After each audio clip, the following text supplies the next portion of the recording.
ആലോചിച്ചു. മൗലവി നമ്മളോട് ചോദിക്കുന്നത് ഉളുപ്പുണ്ടോ? മൗലവി നമ്മളോട് ചോദിക്കുന്നത് ഉളുപ്പുണ്ടോ എന്നാ. ഇനി വേറൊന്ന് കേൾക്കണം നിങ്ങൾക്ക്. ഇതിപ്പോ സദസ്സിലിരിക്കുന്നതല്ലേ, എന്നാ പൊത്തിപ്പിടിച്ച് പോണോന്ന് പറഞ്ഞാൽ ഇനി വായിക്കാൻ പോകുന്നത്. അത് കേട്ടോളെ. വരട്ടെ. സ്ത്രീകൾക്ക് ബൈക്കിൽ യാത്ര ചെയ്യൽ പൊടാവ. ഞാൻ ഇതിന്റെ മാസിക ചോദ്യം. ഒരു സ്ത്രീക്ക് ബൈക്കിൽ യാത്ര ചെയ്യുമ്പോൾ പാലിക്കേണ്ട മര്യാദകൾ എന്തൊക്കെയാണ്? അന്യപുരുഷന്റെ കൂടെ യാത്ര ചെയ്യാമോ? ഉദാഹരണത്തിന് ഭർത്താവിന്റെ അനുജൻ, ജ്യേഷ്ഠൻ, മരുമകൻ, പെങ്ങളുടെ മകൻ എന്നിവരോട് ചേർന്നിരുന്ന് തോളിൽ പിടിച്ച് യാത്ര ചെയ്യുന്നത് ഇസ്ലാമിക ദൃഷ്ട്യാ തെറ്റല്ലേ? അത് കുഴപ്പത്തിനും തെറ്റിദ്ധാരണക്കും വഴിവെക്കില്ലേ? ഭർത്താവിന്റെ അച്ഛന്റെ തോളിൽ പിടിച്ചിട്ട് ഇങ്ങനെ ബൈക്കുമ്പോ പോവാ, അതിന്റെ വിധിയാ ചോദ്യം. മറുപടി കേട്ടോളെ മൗലവിമാരെ മറുപടി. ഉമ്മു അബ്ദുള്ള വടകര, നമ്മളെ നാട്ടുകാരാ ചോദിച്ചത്, നമ്മളെ താലൂക്കാരാ. ഉമ്മു അബ്ദുള്ള. അതിന് മറുപടി, അന്യപുരുഷനായ ഒരു ഡ്രൈവർ മാത്രം നിയന്ത്രിക്കുന്ന ബൈക്ക്, ഓട്ടോറിക്ഷ പോലെയുള്ള വാഹനങ്ങളിൽ ഒരു സ്ത്രീ മാത്രമായി യാത്ര ചെയ്യാതിരിക്കലാണ് ഏറ്റവും നല്ലത്. ഏറ്റവും നല്ലതാണ്, നല്ലത് വേറെ. എനിക്ക് കേട്ടോളി. പ്രത്യേകിച്ച് സ്ത്രീകൾക്ക് തീരെ സുരക്ഷിതത്വം ലഭിക്കാത്ത രാജ്യങ്ങളിൽ.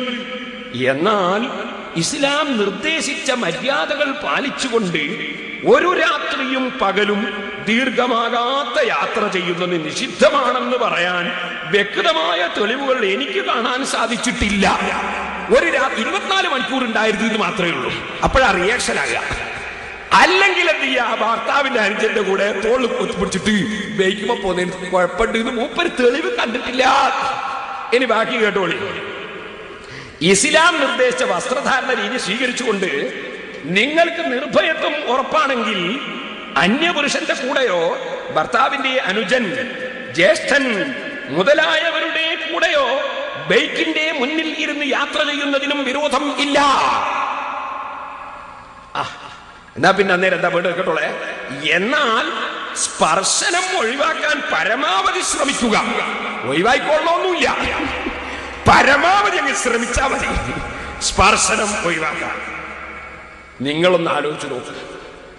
ഈ സംസ്കാരം ഈ മുസ്ലിം സമുദായത്തിന്റെ മുന്നിൽ കൊണ്ടുവരാൻ പരിശ്രമിക്കുന്ന മൗലവിമാർ, ഇവരെ എതിർത്തതല്ലേ ഞങ്ങൾ ചെയ്ത സബുൽ മുബിഖാത്ത്? അതല്ലേ ഞങ്ങൾ ചെയ്ത തെറ്റ്? അതിനല്ലേ ഞങ്ങളെ ക്രൂശിക്കുന്നത്? അതിനല്ലേ ഞങ്ങളെ ചീത്ത പറയുന്നത്? ഞങ്ങളത് ക്ഷമിച്ചോളാം, ഈ ദീനിന് വേണ്ടി ക്ഷമിച്ചോളാം. നിങ്ങൾ ആലോചിച്ചു നോക്കൂ. എഴുതിയിട്ടില്ല എന്ന് പറയാൻ കഴിയുമോ സെൽഫികൾ? ഇനി സഹോദരന്മാരെ,